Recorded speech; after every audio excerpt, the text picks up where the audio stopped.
Color a dinosaur. When you hear the title, the first thing that probably comes to mind is, do you do anything besides color dinosaurs? Well, nope. All you do is color dinosaurs. The title screen right here is pretty much the entire game. You color a dinosaur using a shitty selection of colors and patterns, and that's it. Wow, that was a pretty short review, wasn't it?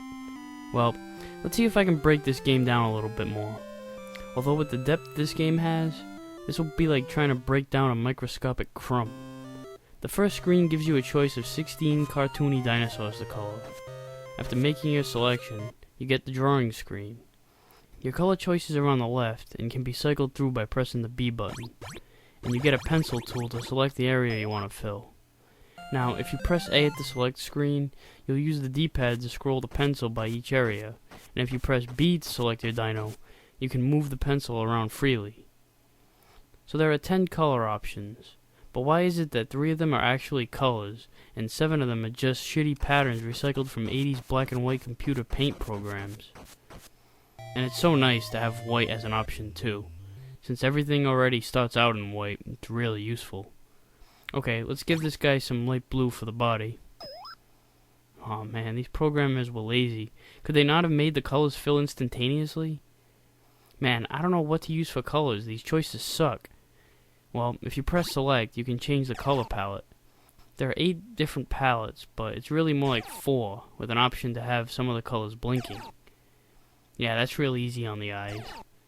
And despite the fact that you can change colors, you can only use one palette at a time. So if you use orange here, the top color, and you press select to change palettes, everything that's orange gets replaced by whatever the top color is. And every single palette is riddled with 3 whole colors and 7 retarded looking patterns. When coloring your dinosaur, you're probably going to feel the need to use one of these patterns so it doesn't look so monotonous. But look how stupid that looks. No matter what combination of colors you use, your dinosaur is going to look like shit every time. Another thing that really sucks is that there's no way to save your work. Just look at what you've created and say goodbye to it within 5 seconds.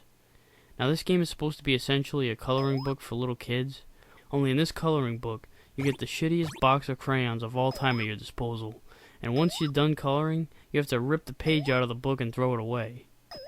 Not to mention the fact that you can only color dinosaurs. Why not add some other animals to color too?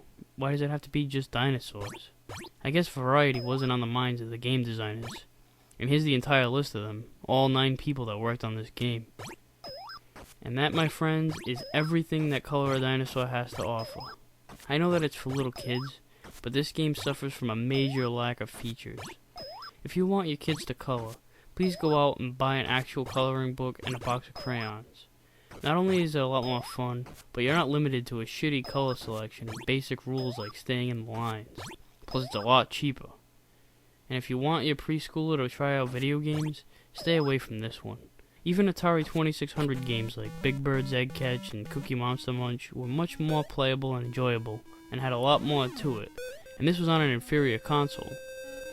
Color a Dinosaur came out in the twilight years of the NES, and it may be the worst game in the entire NES library. I can't really think of any that are much worse than this. So that's pretty much it. See you next time.